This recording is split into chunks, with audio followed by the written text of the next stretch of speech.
Assalamualaikum warahmatullahi wabarakatuh. Perkenalkan, nama saya Dani Ian Maulana, NIM A11 2022 14153. Di sini saya akan menjelaskan laporan yang sudah saya buat yang berjudul Optimalisasi Sistem Basis Data di Showroom Mobil Bekas, yang berisi latar belakang produk, deskripsi prosedur, perancangan database menggunakan ARD, diagram hubungan antar tabel, struktur masing-masing tabel, implementasi tabel-tabel dalam MySQL, pemasukan data masing-masing tabel tersebut menggunakan insert, query-query yang dapat menghasilkan informasi yang kompleks dan bermanfaat, contoh aplikasi dari latihan setiap materi, kesimpulan, dan daftar pustaka. Kita langsung masuk saja ke dalam deskripsi prosedur. Yang pertama, pembelian mobil dari supplier. Supplier menawarkan mobil bekas ke showroom. Pemilik atau staf melakukan inspeksi. Jika disetujui, negosiasi harga. Setelah disepakati,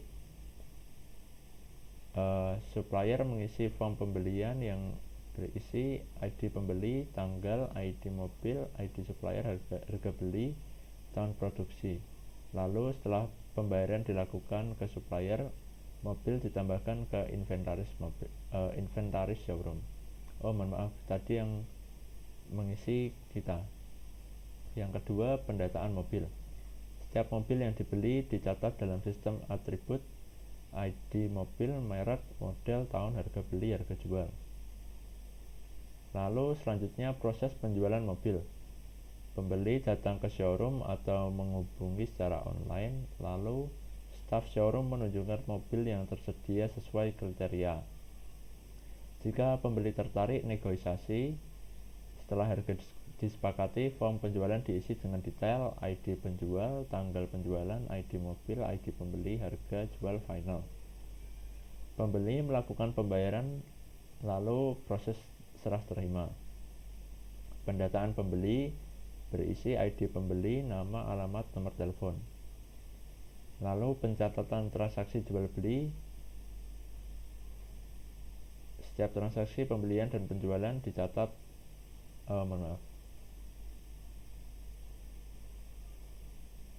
Langsung ke ERD-nya saja.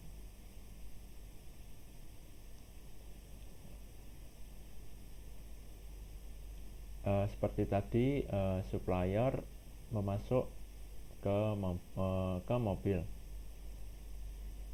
Satu supplier bisa membawa banyak mobil. Lalu supplier mengisi form pembelian yang mengarah ke catatan jual beli. Dan mobil yang sudah masuk akan masuk ke catatan jual beli juga. Lalu di sini pembeli memilih mobil. Lalu pembeli jika cocok mengisi form penjualan yang mencatat ke catatan jual beli. Lalu akhirnya diperiksa oleh pemilik. Untuk selanjutnya, di sini kita membuat tabel supplier, membuat tabel mobil, membuat tabel pembeli, membuat tabel form pembelian, membuat tabel form penjualan, membuat tabel pemilik, lalu memasukkan data-datanya. Di sini tabel supplier berisi 5 data, lalu tabel mobil, tabel pembeli, tabel form pembelian, dan memasukkan record data ke form penjualan. Lalu tabel pemilik hanya berisi nama dan alamat.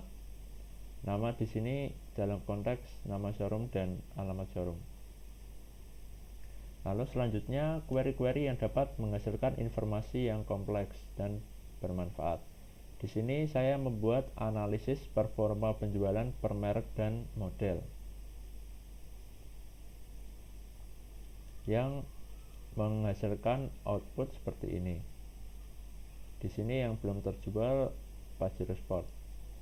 Untuk rata-rata keuntungan saya mohon maaf belum bisa menampilkan karena kemungkinan ada salah dalam memasukkan dataset atau salah memasukkan sintak, dan yang membuat rata-rata keuntungan tidak bisa muncul dari awal sampai akhir. Mohon maaf sekali. Yang kedua, analisis supplier terbaik yang menghasilkan output seperti ini. Dalam contoh, PT Auto Jaya menjual 3 mobil kepada showroom kita. Lalu yang kedua, CV mobil masa depan. Dan 3 mobil ini tercatat 42.000 menit ya mungkin ya, atau mungkin menit ini dari dibeli sampai sekarang.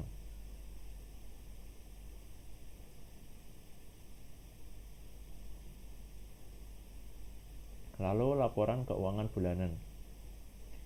Di sini dalam tahun 2023 bisa menjual 2023 bulan 10. Nah, seperti tadi mungkin saya salah melakukan sintak yang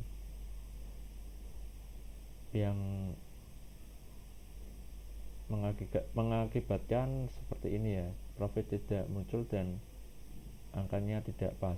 Mohon maaf sekali. Lalu identifikasi mobil yang lama tidak terjual. Di sini ada Mitsubishi Pajero Sport yang tercatat 296 hari dari 2023 sampai sekarang. Lalu analisis pembelian pelanggan. Di sini tercatat Budi Santoso membeli 2 mobil yang total nilai pembeliannya adalah sekian dan membeli merek Honda dan Toyota. Lalu untuk contoh aplikasi dari setiap materi adalah saya mengambil DML update yang di sini saya implementasikan update menaikkan harga Toyota sebesar 5%. Di sini saya ambil contoh Toyota ya, karena cuma ada Avanza. Tadi harga awalnya itu kalau nggak salah 90 juta ya, jadi segini. Lalu yang kedua, view. Membuat view laporan penjualan bulanan yang menampilkan jumlah dan total penjualan per bulan. Di sini outputnya di 2023 bulan 8 kita menjual 3 mobil, 2022 bulan 9 menjual 4, 2023 bulan 10 menjual 2, dan total penjualannya sekian. Lalu function. Di sini saya membuat fungsi hitung usia mobil yang menghitung usia mobil berdasarkan tahun produksi. Jadi Xenia 2022, usia mobil 2 tahun, PRV 22 2 tahun, dan seterusnya. Untuk yang keempat, pernyataan case. Pernyataan case mengkategorikan mobil berdasarkan asal negaranya menggunakan case. Seperti di sini Toyota, Honda, Suzuki, Daihatsu, Mitsubishi, Nissan, Jepang, dan Wuling, Cina. Saya rasa cukup untuk penjelasan dari proposal yang sudah saya buat ini dan database dan sintak-sintak yang sudah saya buat. Mohon maaf jika ada yang tidak bisa ditampilkan. Saya akan belajar lebih banyak ke depannya. Mohon maaf. Sekian dari presentasi yang sudah saya buat. Wassalamualaikum warahmatullahi wabarakatuh.